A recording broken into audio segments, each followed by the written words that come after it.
Muy buenas tardes, colegas, público que nos escucha, nos ve, nos lee. Sean ustedes bienvenidos y bienvenidas a Escenarios de la Investigación, el programa de la Red de Investigadores Educativos de Chihuahua AC. Sus conductores, Federico Julián Mancera Valencia, una servidora Rosa Isela Romero Gutiérrez. Estamos muy complacidos de que compartan con nosotros este espacio. Educar es educarse, Gadamer.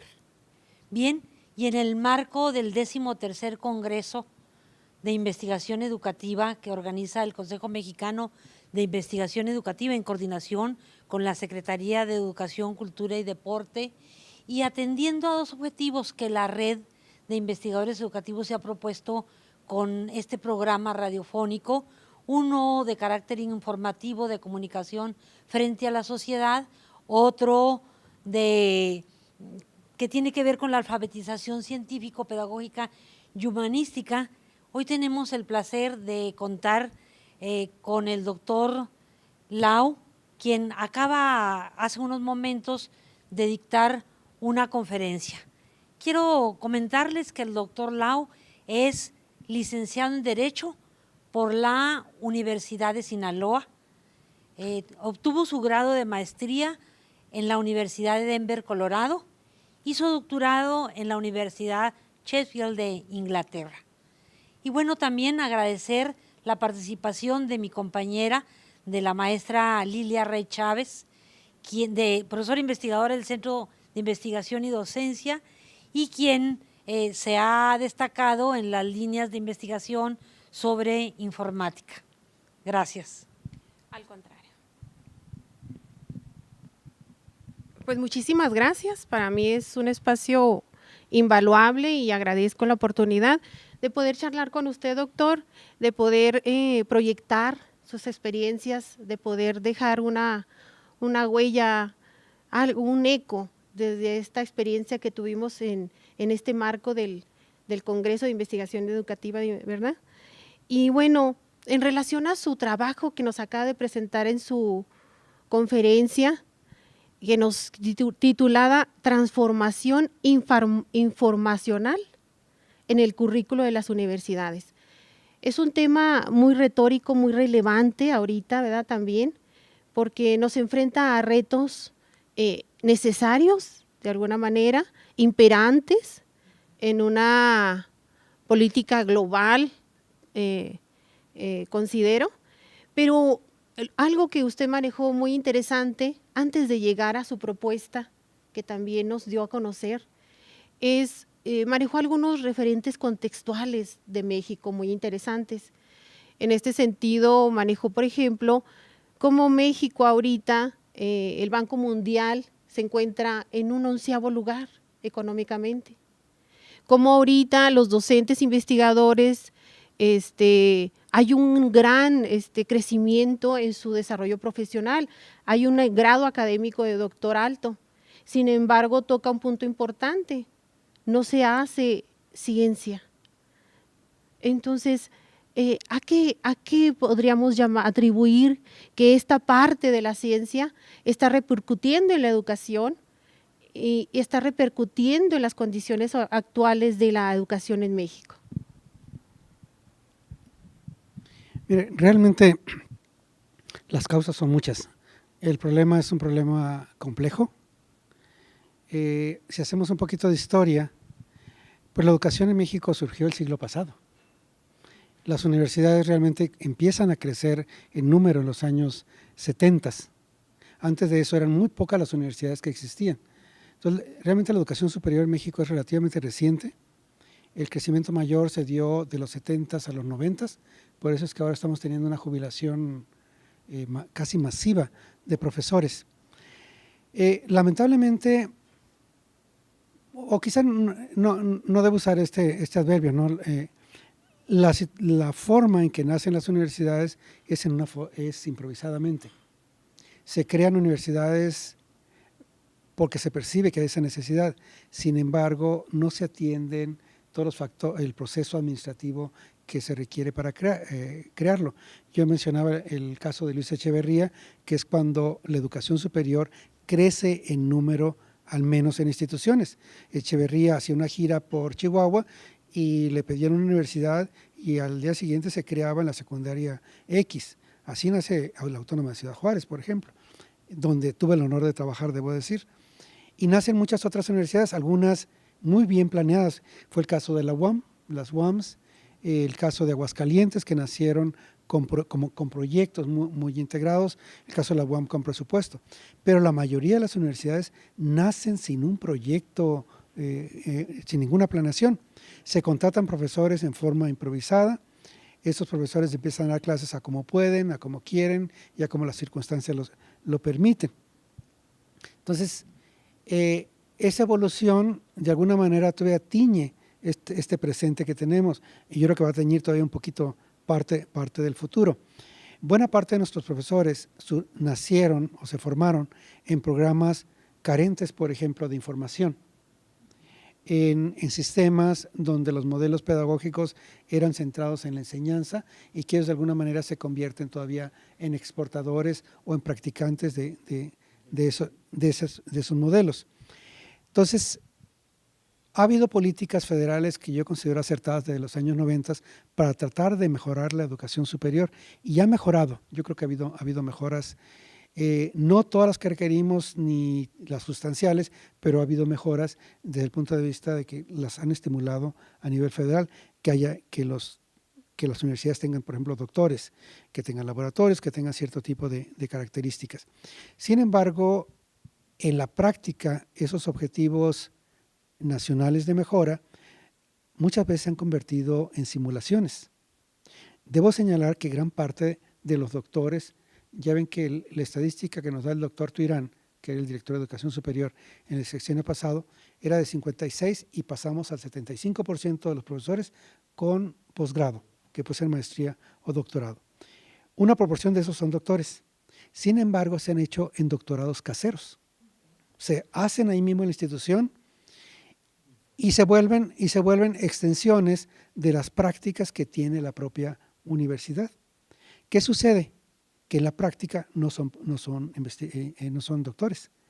Un doctorado es un entrenamiento para investigar. Para eso es. Y si el profesor no aprendió a investigar, ese doctor no aprende a investigar, no es doctor. Es un título, como diría Juárez, un título sin doctor. ¿Sí? Entonces, eso se da en la práctica. Tengo un caso, la semana pasada hice un viaje a Puebla y me fui con unos profesores y uno de ellos comentaba que la semana anterior o antes de ir al viaje estuvieron en un proceso de acreditación, llegaron los acreditadores y había 25 profesores que él reportó como de tiempo completo. Y luego le preguntan los acreditadores, ¿y por qué de los 25 solamente uno es investigador, que es miembro del SNI? Y son doctores. ¿Por qué? Porque son producto de la propia institución. Son doctorados caseros, ¿sí? Que tienen la misma práctica. Un doctorado para crearse debe tener una buena base informativa, una buena biblioteca, y que normalmente no la tiene. Se crean los programas sin tener esos recursos. Hoy ponían ejemplo en la conversación. Si yo invito a cocinar y tengo a la cena vacía, ¿qué voy a cocinar? Pues, no sé, aire o alguna otra cosa. Entonces, si yo creo un programa de doctorado sin una base informativa, ¿cómo se hace el doctorado? ¿Sí? Y quienes dan las clases son los mismos maestros de la institución, a veces invitan a alguien de fuera y quizá les enriquece un poco. Pero entonces, los doctorados en México, en general, voy a decir no todos, pero en general, son malitos. Los egresados no aprenden a investigar, no aprenden a publicar. Está el caso de las maestrías. Las maestrías siguen siendo una continuación de las carencias que tiene la licenciatura. Entonces, ese nacimiento que tuvieron las universidades de carencias se siguen todavía exportando, aun cuando hay marcos normativos ahora que exigen ciertos grados de doctorado. Tenemos un Sistema Nacional de Investigación que nació en los 80s también de la Madrid. Hoy daba el dato estadístico. Tenemos 360,000 o 70,000 profesores en las universidades. De esos, solamente 87,000 son de tiempo completo, quiere decir que la mayoría son de cátedra suelta, etc. Pero si hay 87,000 que son de tiempo completo, esos maestros deberían investigar, aparte de dar clase.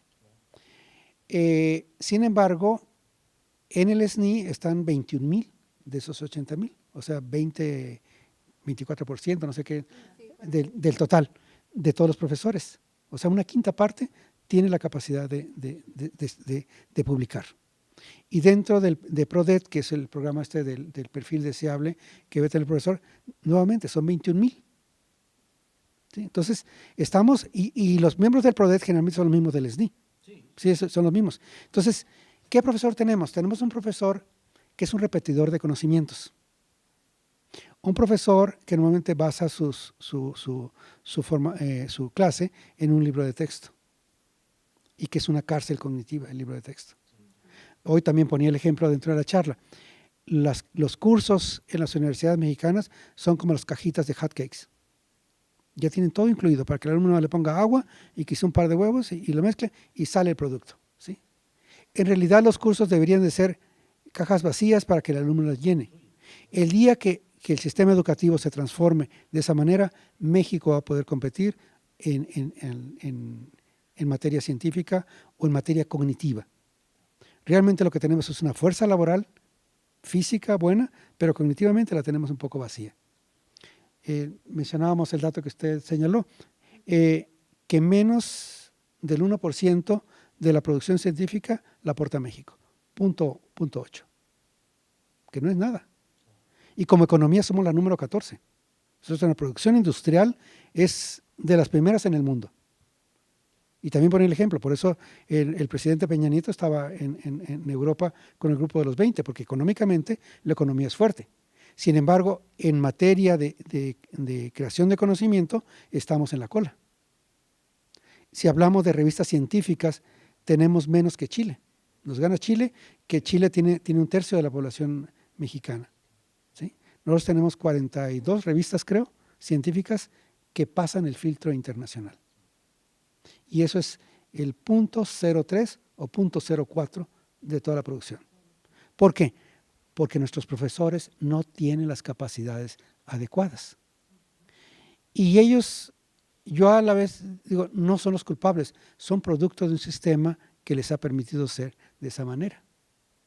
Tenemos el problema que a veces las universidades, la administración no motiva o no fomenta esas capacidades. Contratan a cualquier profesor y lo dejan también trabajar como cualquier otro. ¿Sí?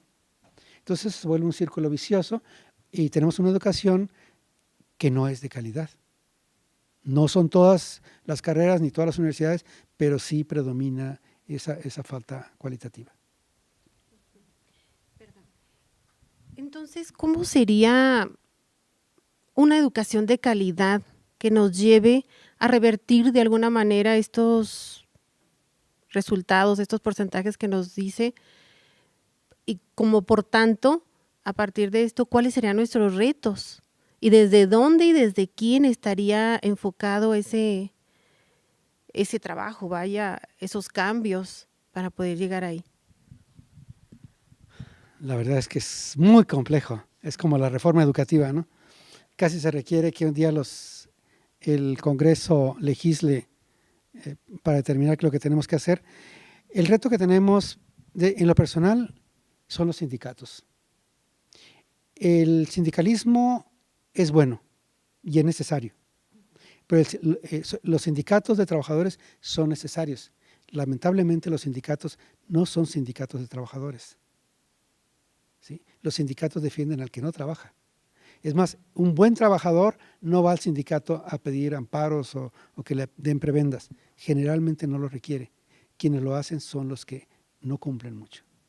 Entonces vuelven unos sindicatos solapadores de ineficiencias. Eso se ha convertido en un cáncer en nuestras instituciones, desde el nivel básico hasta el superior. Es un problema grave para México. Y curiosamente, las instituciones más sindicalizadas, yo hice una investigación al respecto para ver el impacto de los sindicatos en la administración. Curiosamente, las universidades más sindicalizadas tienen menores prestaciones y menores salarios. Las universidades que tienen sindicatos más flexibles, curiosamente sus empleados están mejor pagados y mejor capacitados. Las universidades tienden a estar mejor, en mejores ranking. De hecho, inclusive las de Chihuahua salen más arriba porque tienen menos problemas que las del sur. No están perfectas, pero lo menciono para decir que realmente el sindicalismo mal conceptualizado lleva al mismo trabajador a tener menos beneficios. Y el sindicalismo en estos momentos tiene tantos derechos ya legales que paralizan las instituciones, las paralizan. ¿Sí? Yo he trabajado en 7 universidades, la mayoría públicas, pero he trabajado también en privadas e inclusive en el extranjero. Y realmente el mayor reto es que el profesor no es estimulado a mejorarse. Si yo trabajo bien hoy, está perfecto. Si trabajo mal, también está bien. A mí me contratan para toda la vida. Haga lo que haga. Tendría que ser algo gravísimo para poder que me saquen. ¿Sí? Entonces, no hay estímulos para mejorarse. Requerimos un cambio de legislación laboral.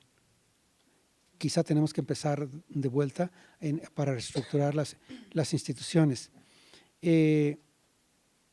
Por otro lado, la propia sociedad ya se ha impuesto a través de estas décadas a tener este tipo de educación. Por ejemplo, nos negamos a pagar un poco por la educación. Y la educación cuesta. Y el alumno, por ejemplo, no concibe que la educación cueste. Para él, mientras más ausencias o se cierre la institución o no vaya el maestro, para él es mejor. Alguna vez escuchaba el ejemplo de que el cheque, la educación es como un cheque, pero curiosamente el alumno no lo cobra, no lo usa, ¿sí? Para él, al contrario, mientras menos días de clase o las clases sean más cortas o menos tareas se den, es mejor, porque la sociedad así lo ha conceptualizado y los padres lo toleran, ¿sí? Entonces, tenemos un círculo vicioso. Tenemos por un lado las propias instituciones que desde el punto administrativo están maniatadas, la sociedad misma que no exige un cambio, ¿sí? Si las universidades cobraran un poco, que por cierto las del estado de Chihuahua son de las que cobran un poco más que otras, y que eso les permite tener una mayor infraestructura.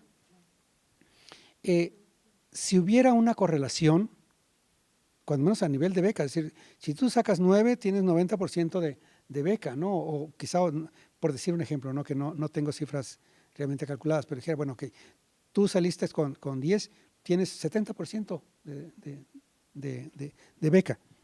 Y si además tienes un ingreso muy bajo, bueno, tienes el 100, pero sí pasaste el curso. ¿Sí? En este caso, todos reciben la beca del 100%, la merezcan o no la merezcan. El otro problema que tenemos comparado con los países asiáticos es que no seleccionamos los alumnos. Los alumnos no se seleccionan. Hay un examen de Ceneval que mejoró realmente la situación en las universidades, pero no es por competencias, es por puntaje. Y si todos son malos, pues salen los 100 mejores malos y se quedan los otros, ¿sí? En Asia, al contrario, es muy competitivo. Ahí no, si una persona no tiene las competencias, no entra. Aquí para nosotros nuestro objetivo es que todos entren a la universidad, sean capaces o no sean capaces. ¿Y qué sucede? Que a lo largo de la carrera, la mitad más o menos deserta, que es un costo muy alto para el país para seleccionar a los alumnos. Es más, terminan más frustrados que si les hubieran dicho al principio, no tienen la capacidad, prepárate, ve y toma un curso remedial. Yo creo que había hasta oportunidades para tener esquemas de mejorarlos, ¿no? Para que puedan pasar ese examen. México tiene mucho que aprender de los países asiáticos que tienen sistemas educativos fuertes, ¿sí? Y que están compitiendo ya con los países como Alemania o Estados Unidos o los propios nórdicos. Entonces, para contestar su pregunta, no hay una respuesta fácil, pero ¿qué requeriríamos? La respuesta sencilla es administrémoslo. Hay que planear, hay que organizar, hay que dirigir y hay que evaluar. Si lo hiciéramos en el sentido completo del proceso administrativo, corregíamos todo. Pero en este momento nombramos directivos que a veces no saben para qué es la universidad. Tenemos profesores que no quieren cambiar porque no hay un estímulo y ya se acostumbraron, ¿sí? Tenemos una sociedad que no exige calidad porque ya la acostumbramos a que así es el status quo, ¿sí? Aquellos que quieren una mejor calidad, y yo creo que ustedes tendrán esa experiencia, uno manda a los hijos a una institución educativa. Yo siempre he trabajado en las instituciones públicas, bueno, no siempre, en la mayoría de los casos. Sin embargo, a mis hijos yo siempre les pagué una educación privada para poder que tuvieran cuando menos los valores de cumplimiento y de responsabilidad y que pudieran triunfar un poco más en la vida, ¿sí? Y es una herejía, algo que no debiera suceder. A mí me ha costado, yo he trabajado ya más de 30 años, o 35 creo, en educación superior, y la mayor parte de mis ingresos fueron para pagar escuelas. Hace 2 años salió mi hija, la última, bueno, tengo una hija y la menor salió, y mandé mi tweet. Este día me titulo como padre financiador, ¿sí? Porque ese día terminaba de pagar colegiaturas. Más de 25 años dedicando los ingresos para pagar escuelas, para que fueran bilingües. De hecho, hablan 3 idiomas cada uno de ellos. Pero ese gasto yo no tenía por qué haberlo hecho. Si hubiera sido canadiense, mis hijos hubieran ido a la misma universidad que van los hijos del primer ministro Trudeau, que tiene ahorita, ¿no? Los tiene muy chiquitos todavía, pero su padre, ¿sí? Es una educación que es igual para todos. En este país, lamentablemente, la educación, si se quiere buena, hay que pagarla. Mandarlos al extranjero o buscar la mejor universidad en el mismo país, pero mandarlos, sí, y hay que pagar. Si va a Finlandia o va a Inglaterra, ¿sí? En Inglaterra no había universidades privadas, ahora creo que tienen ya 1 o 2, algo así. Entonces, eso crea una injusticia dentro del sistema social en México y crea clases sociales. Ahora tenemos gente que va a universidades buenas porque pagó, y tenemos la gente que no tiene recursos, que va a una universidad pública donde a veces no tiene la calidad necesaria. A veces tiene un programa así, otro no, cuando debieran ser todos de calidad. Bueno, entonces, en resumen, ¿qué requerimos? Administrar. Si administráramos de acuerdo a los objetivos, podemos hacerlo. Pero ese cambio cuesta, pero México requiere tomarlo. Perdón. Doctor Lau, cuando plantea esta posibilidad de repensar la educación superior, hay que repensarla también regionalmente, ¿no? Ciertamente, el centro de la República es donde se concentra la mayor cantidad de universidades financiadas, y bueno, tan solo la UNAM o la metropolitana, pues son los que generan más recursos, ¿no? Y que absorben y producen más. Pero o la Universidad Veracruzana también, bueno, tiene otra historia, o la Universidad de Chiapas, o la Universidad Autónoma de Ciudad Juárez o de Chihuahua, varía, ¿no? Y esto ciertamente va cambiando. Y la construcción de muchos de estos académicos que forman parte de esas universidades se forman afuera. Por ejemplo, buena parte de los académicos de la Facultad de Zootecnia de esta Universidad Autónoma de Chihuahua se forman en Nuevo México, ¿no? En las áreas de ganadería, en fin, terminé medio posgrado en recursos naturales y todos se formaron allá, ¿no? Bueno, tenemos un monstruo al lado que permite esa posibilidad, pero en el caso de la Universidad Autónoma de Chiapas u otros entornos, pues es pensar en otros entornos. Pero más allá de, a lo mejor, de formarse fuera, ¿cómo el Estado mexicano, o en todo caso los estados, requieren fortalecerse con sus propios contenidos y sus propios problemas? Los doctores se formarán en otra parte, pero igual traen otros discursos que a veces, sin acomodarlos, los imponen y llegan a generar pues, un discurso descontextualizado, ¿no? Como ha sucedido varias veces en este país, ¿no? Llegan secretarios de educación, pienso en Zedillo, con esa formación que tenía de Harvard, creo que esa era, y planteó una política educativa pues a ese estilo. Lo recuerdo en términos técnicos. En fin, ha habido muchos modelos de alguna manera impuestos y poco ajustados, ¿no? Pero más allá de esa versión homogeneizante, hay una versión también local. Por ejemplo, pienso el caso de la Universidad Autónoma de Veracruz, no sé dónde está usted, doctor. Tiene de un avance muy importante, por ejemplo, en el área de educación intercultural, el área de interculturalidad, sus esfuerzos pensándolo, distribuir la universidad a todo lo largo de este espacio singular de Veracruz. Su estrategia es espacial, es singularizada por las regiones. Me parece que es una estrategia interesante, ¿no? Y se fortalece con la tecnología. Me parece que es una propuesta más regionalizada, más que extranjera, no sé si es así, pero no son ser propuestas que logran consolidarse y ser un ejemplo nacional. Mire, sí estoy de acuerdo en que debe haber estrategias locales o instituciones que respondan también a las necesidades locales. Pero esto es como gran parte de las cosas que hacemos. Debemos tener una generalidad para responder a la nación y para responder al mundo. Yo estoy seguro que muchos egresados de la UASH están fuera del país. Obviamente estarán quizá los mejores o los que han tenido la posibilidad de emigrar. Entonces, realmente cuando educamos, tenemos que educar pensando en lo local, en lo nacional y lo internacional. Y el arte está en lograr ese balance. Y dentro de eso, cada institución buscar su propia identidad. Mi propia universidad en la que trabajo ahorita actualmente, que es la Veracruzana, es una universidad con una fortaleza humanística muy fuerte. Hoy platicaba con alguien en uno de los puestos y me decía, la Veracruzana es la única universidad que tiene una licenciatura en jazz. ¿Sí? Entonces, en música, danza, la universidad es fuerte. Es una universidad también que depende mucho del financiamiento estatal, que ahorita, por cierto, nos está quedando mal en los últimos 4 años, pero sí considero que debe haber ese tipo de esa combinación.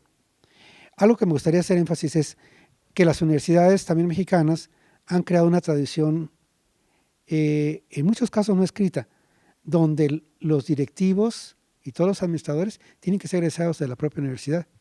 Yo he sido un emigrante, he trabajado, como repetí, en 7 universidades, que es un caso no común en México. Sin embargo, en algunas instituciones es un problema no ser egresado de la propia institución y eso genera problemas. Hay universidades que son incestuosas. Está el padre, el hijo, el nieto, etcétera. Es un incesto, ¿sí? Entonces, yo creo que sí tenemos que ver las diferentes aristas y buscar esos cambios. También es bueno cuando viene alguien con ideas nuevas. En Estados Unidos se privilegia el que el director, el rector, sea de fuera, para que contraste la tradición con lo nuevo. Doctor, ¿verdaderamente las universidades y la educación básica y media superior sí están teniendo una transformación a partir de lo transformacional?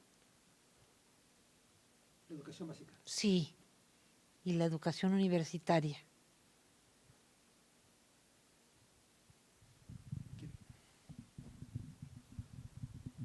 Mire, realmente no conozco mucho, no tengo información suficiente de la educación básica.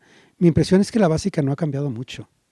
Yo creo que estas reformas que se han dado y que ha habido tanta oposición, yo siento que están sentando las bases para un cambio que duele, porque había ciertas prácticas, sobre todo a nivel de recursos humanos, que gravísimo, esa de la herencia de las plazas, es gravísimo, gravísimo. Yo creo que en todo caso, y sucedió también en las universidades con los sindicatos administrativos, que el sindicato nombra el personal.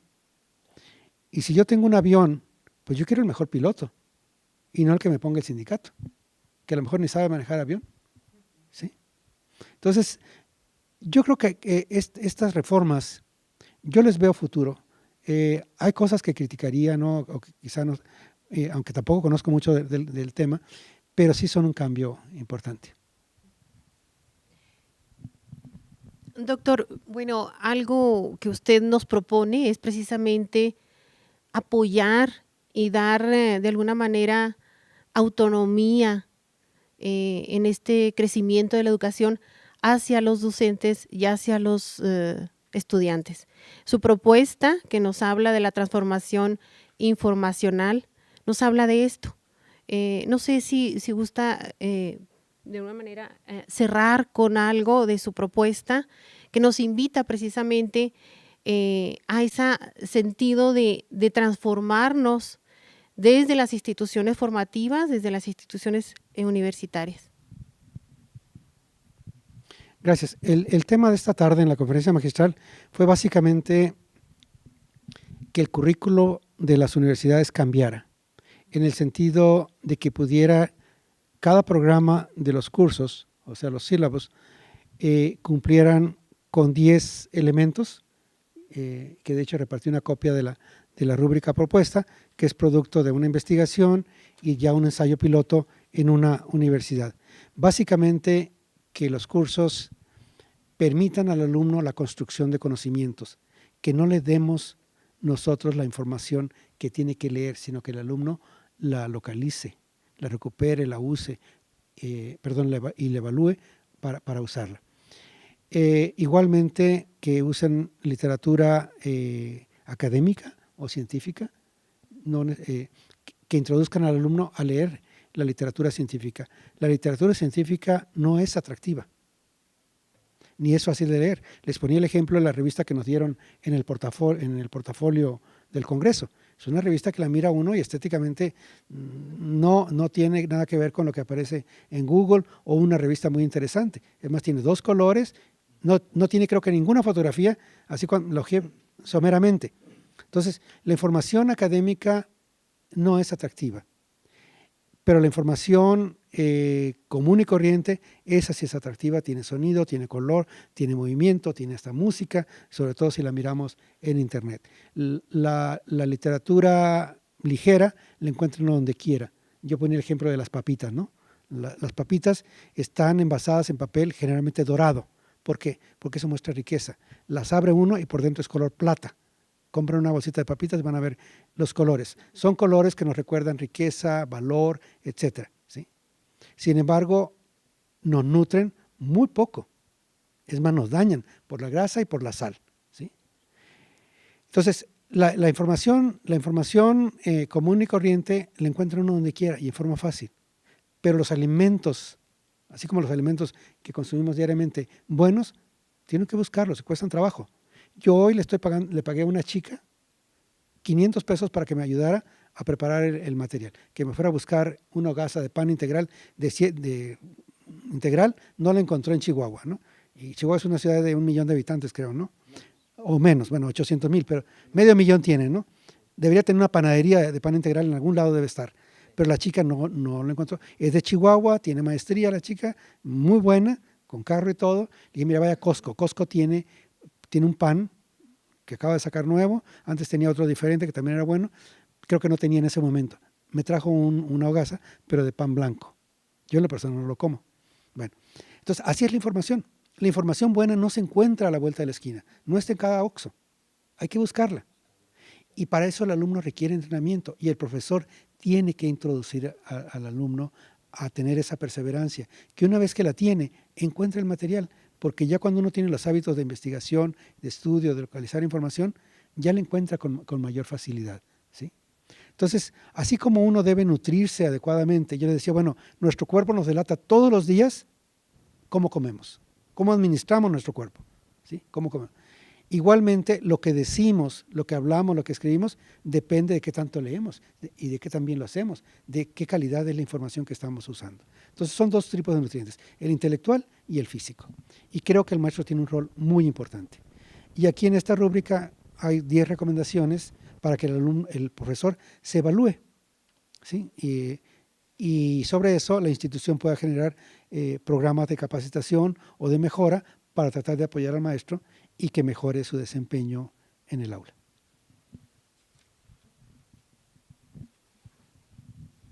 Quiero comentarles que el doctor Lau recibió hace algunos pocos años un homenaje sobre el bibliotecario del año, ¿sí?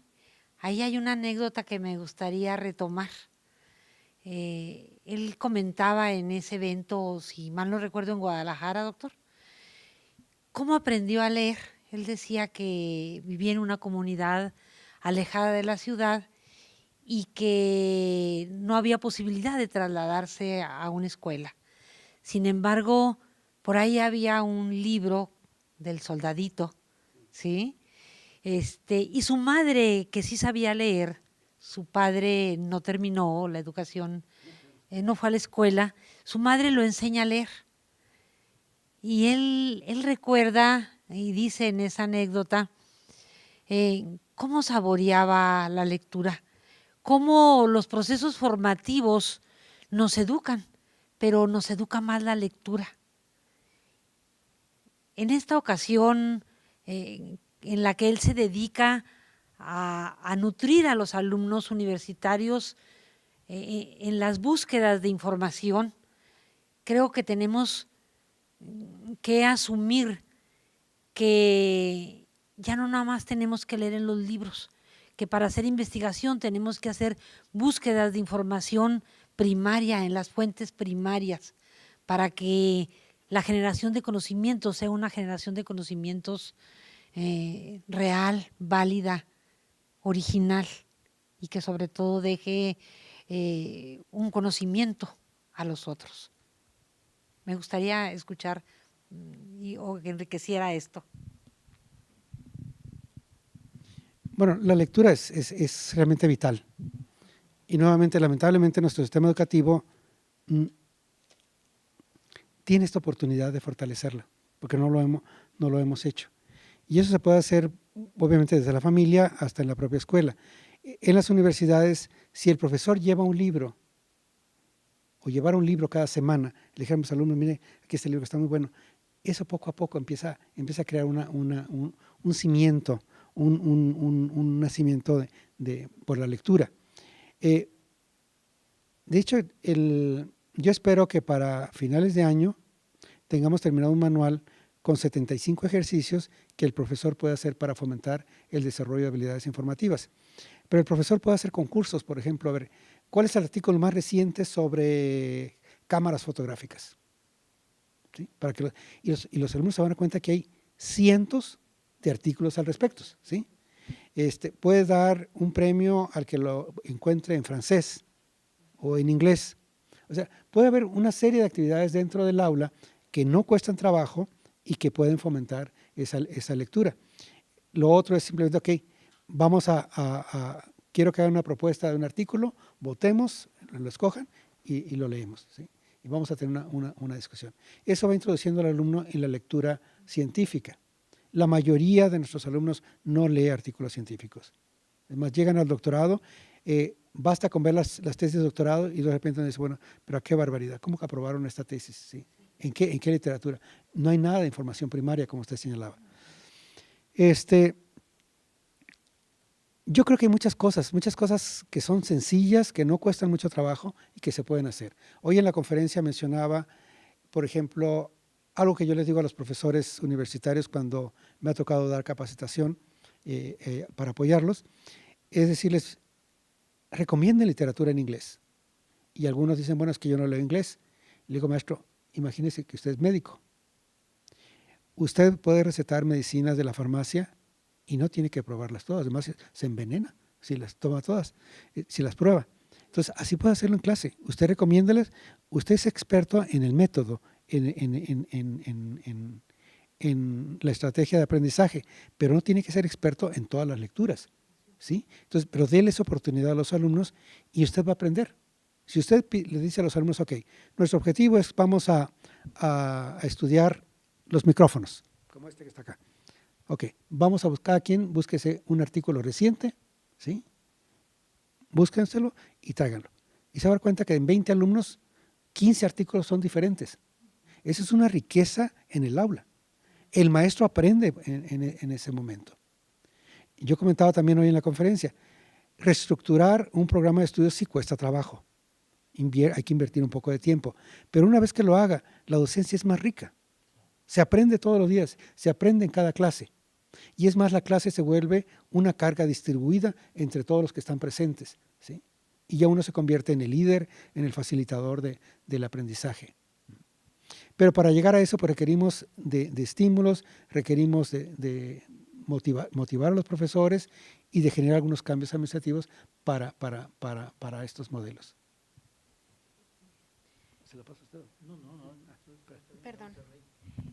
Me cuestionaba lo siguiente. Obviamente, esto que estamos centrando nos habla hacia los docentes investigadores, hacia los maestros de tiempo completo que están establecidos en instituciones, en universidades autónomas, que de alguna manera, aunque todavía es carente la investigación, sin embargo, tienen más posibilidades. Pero podemos hablar también de los otros docentes, investigadores también, que no tienen tantas posibilidades y que de alguna manera hay investigación y que no pueden publicar. Hablamos de otro tipo de otros contextos y de otras instituciones que están ubicados no en la estructura que ellos quisieran. Entonces, ¿qué les podría usted decir a estos docentes o a lo mejor a los docentes investigadores en general en esas carencias en las que nos podemos encontrar? Mire, uno de los avances notables de los últimos 10, 11 años con el advenimiento de Internet y de todos los contenidos que se han creado por diversas instituciones, en este momento ya cualquier profesor que tenga acceso a una computadora con Internet puede acceder a literatura seria. No va a acceder a toda la literatura científica o la más cara o la más reciente, pero por ejemplo, las revistas iberoamericanas, que incluye Portugal, España, América Latina, todas están digitalizadas y en acceso libre. Están en Redalyc y están en Cielo. Eso ya le habla que tiene cuando menos, la producción del mundo de habla hispana está libre.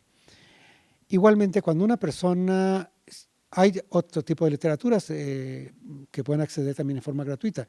Las estadísticas del Banco Mundial son gratis, las del FMI también igualmente, la UNESCO que tiene ahorita también ya en acceso abierto, INEGI, es decir, ya hay muchos recursos. Sí hay ciertas cosas que tienen que pagarse y que no las puede hacer un profesor que esté en una institución sin recursos, pero ya hay cuando menos información. Lo que se requiere es despertar ese placer en el profesor. De hecho, todos los seres humanos nacemos con esa curiosidad de investigación. Todos los niños son investigadores, todos. Tocan, miran, ven, huelen, muerden, es decir, son investigadores natos.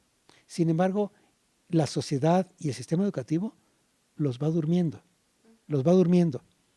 Entonces, creo que si el profesor logra vencer esta barrera que es la voluntad, ¿sí?, el profesor encuentra placer. Cuando uno escribe algo, cuesta trabajo, son noches que hay que dedicar, ¿sí?, para sacarlo, pero los beneficios son muchos. El placer es tan alto.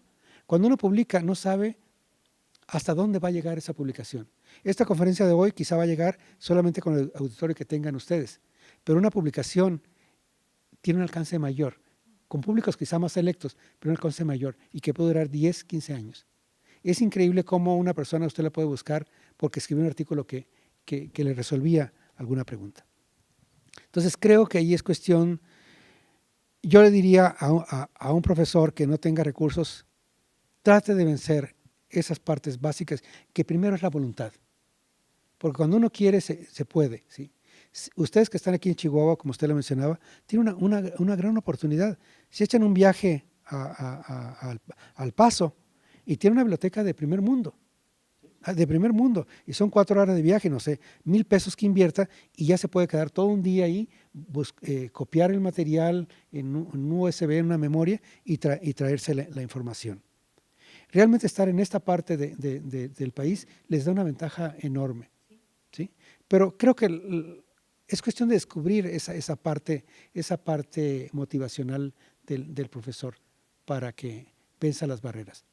Porque cuando uno quiere, puede lograr tantas cosas. Maestro. Doctor, cuando hace la referencia de que, y me hace recordar precisamente hoy este periodo empecé a dar clases en geografía económica. Y desde hace muchos años, yo soy de formación de geógrafo, pero aquí la geografía ha sido igualmente dilatada como todas las ciencias sociales. Pero me piden que dé la clase y yo con gusto voy a economistas. y me enfrento a un grupo muy difícil de querer estudiar la geografía. Y cuando les pido, ¿ya conocen el río Conchos? ¿Ya conocen las dunas de Samalayuca? ¿Conocen el sitio arqueológico de Paquimé? No, conocen más Santa Fe, Nuevo México y Las Vegas, ¿verdad? Y es cuando me entra una ansiedad que por muchos años, jóvenes de 22 años no conozcan su territorio. Es decir, se conoce más otros espacios que generalmente pueden recorrer por la propia cultura y la cercanía, y dejan olvidado el territorio propio. Y me entra una ansiedad terrible. Y es un grupo homogéneo. Cuando doy clases de posgrado en una maestría de aquí de la UASH de salud en el trabajo, tengo ingenieros químicos, trabajadores sociales, médicos, ingenieros industriales, zootecnistas, que quieren trabajar el asunto de salud en el trabajo, principalmente tal vez por la beca que da CONACYT, ¿verdad? Pero resulta un grupo muy tan heterogéneo, pero sumamente interesado en las temáticas de economía internacional, etcétera, ¿no? Cuando enfrenta uno la diversidad, resulta, yo creo, un buen mecanismo de acercar al conocimiento. Y hay gente que no sabe acercarse a la diversidad. Yo creo que esa es una gran ansiedad cuando estamos unos metidos en temas de investigación y empieza uno a teclear la pregunta, la temática, se desborda la cantidad de información, ¿verdad? Ya cualquiera puede acceder a cualquier información, pero estamos en la etapa de no solamente de acceder a la información, sino a poder clasificar la información que existe en el mundo. Estamos en otra dimensión también de ansiedad informativa que nos desborda y nos mete a una neurosis de búsqueda o de clasificación, ¿no? ¿Cómo alcanzar también esos niveles de clasificación y de ubicación de las prioridades que debemos tener? Yo creo que es como todo en la vida. Es muy importante definir qué objetivo tiene uno. Definir ese objetivo y con él buscar la información. Sucede mucho con los tesistas. Comienzan con un tema y de repente se pierden dentro de toda la información que encuentran y quieren copiarla, guardarla, etc. Sin embargo, si tienen un objetivo claro, bien delimitado, pueden buscarlo. Claro, ese objetivo también puede cambiarse. Se puede cambiar si uno encuentra cosas, una riqueza informativa al respecto, cambiarla. Pero es muy importante tener ese objetivo claro para no desviarse, ¿sí? Y ya con ese objetivo, yo de hecho a los alumnos cuando entran a una carrera les digo, miren, hoy entraste a la universidad, piensa cómo debes salir. Es como cuando te casas. El día que te cases, piensa cómo te vas a divorciar o si te quieres divorciar, ¿sí? Entonces, piensa qué vas a hacer, porque tú desde esta primera materia puedes empezar a generar tu especialidad. Si a ti te gustan los bosques, puedes hacer historia de bosques, puedes hacer estadística de madera, etcétera. Todos tus trabajos puedes enfocarlos a bosques. Y el día que termines la carrera, terminaste tu carrera y tienes una especialidad. O te interesan 3 temas, puedes manejar 3 temas a lo largo, ¿sí? Pero ya empieza a tener una idea de por qué camino quieres irte, ¿sí? Yo añadiría además, y de eso que vas encontrando, lee. Date el lujo de leer un artículo a la semana. Uno a la semana. Si lees un artículo a la semana, cuenta cuántas semanas tiene el año, ¿sí? Y si no quieres usarlas todas, bueno, tómate vacaciones, las 4 semanas del verano no vas a leer el artículo, ¿sí? Pero ya te vas a leer 50 o 48, ¿sí? Si te tomas Navidad, pero léete un artículo, tómatelo como hábito, ¿sí? El sábado te sientas en la mañana, te levantas, te tomas un café y te lees un artículo. Con eso, si tú te lees 40 o 50 artículos sobre una temática, es como si estuvieras haciendo una maestría y tú la estás forjando, ¿sí? O si quieres variar, ok, el 50% va a ser sobre esta especialidad y el otro va a ser sobre temas de salud, sobre cómo educar a mis hijos o el medio ambiente, etc. Pero todos podemos hacer eso. Es cuestión de tener ese hábito y esa curiosidad. todo profesional requiere una base de datos sólida, digo, una formación de conocimiento sólida, pero a la vez requiere también tener una de especialidad para que pueda triunfar. La base porque es muy importante el cimiento y la especialidad para poder destacar. ¿A quién se lo? Considero que hay mucha razón en lo que dice. Yo creo que tiene que ver mucho con ese impulso que personalmente cada uno le demos a poder transformar. Pero me parece que vamos muy despacio, al menos en nuestro país, porque considero que se requiere culturizar esta necesidad. Y mientras no la asumamos como una necesidad prioritaria para poder cambiar, creo que nos vamos a tardar mucho en México. Lo observamos en nuestros alumnos tesistas. Les pedimos justamente hacer una indagación del estado del arte y del estado del conocimiento, y a lo primero que atienden es a Google, ni siquiera al educativo, ¿sí? Y por ahí se encuentran artículos que escribieron 20, 50 o 100 gentes de lo mismo que nomás lo reciclaron, y van y encuentran y copian y pegan de Wikipedia, ¿sí? Me parece que quienes nos dedicamos a trabajar en los posgrados, las mismas escuelas formadoras de docentes necesitan cambiar dentro de su currícula esta forma de culturizar para avanzar en estas búsquedas informáticas. Requerimos formar hábitos, y son hábitos, así cuando hablamos de que los padres le lean a los niños todos los días, igualmente el maestro con los alumnos. Ok, vamos a leer un artículo a la semana. Yo cuando doy seminarios de investigación, les pido, no sé, como 3 artículos a la semana y escribir una cuartilla, cada semana, como mínimo. ¿Sí? Y aparte tienen que llevar la carga normal del curso, que si el método científico, 3 artículos del tema que tú quieras, de tu trabajo. Y luego al final me entregas una bibliografía de todo. ¿Sí? El muchacho se asusta. Pero ya después de 3 meses o 4 meses, ya como que empieza, y es más, ya empiezan a decir, no es que este artículo es malo, o etcétera. Se empiezan a formar. Pero creo que ahí debemos todos como docentes, como académicos, etcétera, empezar a forjar esas habilidades. Yo creo que si nosotros los enseñamos a leer, a escribir y a investigar, son personas que van a tener un potencial enorme. ¿Sí? Escribir da una capacidad, es la capacidad cognitiva más alta que el ser humano puede alcanzar. Yo en lo personal, la mayor parte de mi tiempo he sido directivo. Sin embargo, siempre traté de dar clase y de investigar. Soy miembro del Sistema Nacional de Investigadores desde 1989, 26 años ininterrumpidos, y siempre fui directivo. Pero tenía que leer y escribir, etcétera, en los fines de semana o en los tiempos libres o cuando se pudiera, darme el tiempecito para poder sacar una publicación. Y debo decirles con gusto, como usted mencionó con esta anécdota del soldadito de plomo, yo empecé a ir a la primaria a los 9 años, ya casi no iba, porque mi mamá se le paró a mi papá y le dijo, yo no quiero a estos burros, nos vamos a la ciudad. Y mi papá dice, no, entonces como lo hacemos con el campo, pues tú te quedas con el campo, estos se van a la escuela. Tú te quedas. Y mi papá nos apoyó, nos fuimos y fue como entramos a la escuela. Él nunca fue a la escuela. Entonces mi papá era un hombre muy trabajador, honesto, no tomaba, no fumaba, etcétera, nos apoyó.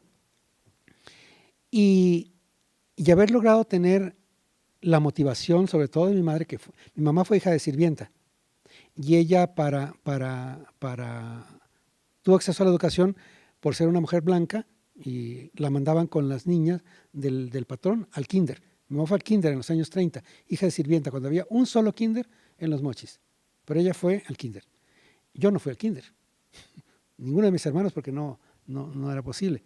Ella fue al kinder, fue a la primaria, y a la primaria le recibían como hora y media tarde porque era la hija de la sirvienta. Antes tenía que darle de comer, creo que 50 jaulas, que tenía que limpiar y guisar huevo y darles de comer a los pájaros.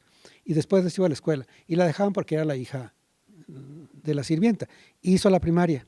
Después, cuando egresa, no había mujeres que supieran leer y escribir. La contratan en el periódico. Y ya ahí en el periódico le dan una beca para estudiar comercio. Y mi mamá hace comercio, sabe taquigrafía, y eso hizo que tuviera pues esas habilidades o el amor por la escuela, que a nosotros nos benefició. Se van al campo a trabajar porque era una forma pues, de vivir mejor. Y voy a resumir con lo siguiente. El hecho de ir a la escuela, de tener una motivación, ha sido muy importante. Yo fui a una escuela rural primaria, que no tiene ni baños, menos deporte, esas cosas. Había que correr e ir a las casas, ¿sí? Y los vecinos, mi abuela afortunadamente vivía cerca.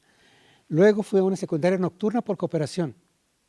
Mi madre le cambió la edad a mi hermano, que tenía 13 años, le puso 15 para que lo aceptaran. A mí me aceptaron porque tenía 14, condicionado. Secundaria nocturna. Y en el día trabajamos en el campo. La preparatoria fue trabajando en el campo, con guarache y sombrero. ¿Sí? Después logramos ir a la universidad, empezamos a trabajar, conseguimos beca, pero trabajaba. Y así fue casi toda la escuela. Y no fueron las mejores escuelas del mundo. ¿Sí? Sin embargo, pues fue un poco los hábitos de la casa y un poco la perseverancia. Yo debo decirles que gracias a las publicaciones he estado en más de 60 países. ¿Sí? Y ha sido una satisfacción enorme, porque eso no lo hubiera hecho aunque hubiera sido hijo de millonario. ¿Sí? Entonces, yo creo que para los profesores que usted mencionaba, que ustedes mencionan, vencer ese estatus en que están, vencer un poquito las barreras, la sociedad paga, y digo la sociedad internacional en general. ¿Sí? Yo al año en general voy entre 8 y 10 países. ¿Sí? Hace 3 semanas estuve en París, en una reunión de UNESCO, fue a una conferencia a San Petersburgo y a un congreso en Tallinn. Y fue gracias al trabajo. Y debo decir que mi institución es una institución pública también, que no tiene muchos recursos. De hecho, mi institución me ha pagado un solo boleto de avión en 12 años. Y en ese tiempo he estado en 30, 40 países. Bueno, se los paso. Finalmente, precisamente me quedaría en eso. ¿Cuáles serían esas características de ese docente, de ese sujeto, ese individuo que está en una sociedad, que se está formando, ese estudiante, para tener esa transformación realmente? Y que incluso usted lo invita desde la educación. Pienso que, y usted me lo podrá comentar más, que su propuesta invita a eso. ¿Cuáles pudieran ser esas características en las que pudiéramos revisar a ese perfil y a esa visualización de ese individuo en una sociedad? Bueno, nuevamente es una pregunta compleja. Obviamente, lo primero es la motivación personal, la voluntad, ¿no? Que la persona se autoanalice, defina lo que quiere. Y yo invitaría a que todos podemos soñar. Soñemos en algo que nos guste y hagamos esa combinación entre lo que queremos, podemos y debemos. Soñar y empezar a buscar cuál es la mejor estrategia para lograr ese sueño. Normalmente se requiere aprender un idioma, el inglés. El inglés ha sido la llave para poder tener acceso a muchas oportunidades a nivel internacional. El otro es leer. La lectura le enriquece a uno conceptos.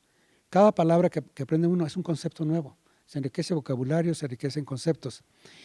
Y la lectura también le permite a uno soñar, le permite ser más seguro, porque va uno aprendiendo más sobre aquello que nos interesa. Entonces sería la lectura, el idioma. En estos momentos las habilidades informáticas son muy importantes, el desarrollar esas habilidades. Y hay oportunidades magníficas a través de videos en YouTube, de lo que tiene Coursera. En este momento podemos tener una clase de Harvard. Es decir, en este momento creo que lo más importante es despertar ese yo dormido que podemos tener. El mundo, aun cuando tiene fronteras, etcétera, si la persona es buena, puede traspasarlas. Bueno, y usted cierra precisamente con esa frase que su madre le dijo un día. Si quieres ser lo que sea, pero antes vas a ir a la escuela. Si quieres ser barrendero, lo tienes que hacer bien. Tú decides. Doctor, gracias por este espacio, fue muy rico y nos deja pues muchas, podría decir, retos, porque quienes nos dedicamos a la docencia, creo que también tenemos que iniciar por cambiar esa cultura. Gracias y bienvenido a nuestro estado nuevamente. Gracias. Bien, escenarios de la investigación, sus conductores Federico Julián Mancera y Rosa Isela Romero. Agradecemos su atención. No olviden que estamos a sus órdenes en www.redies.org. Que tengan una excelente tarde. Gracias.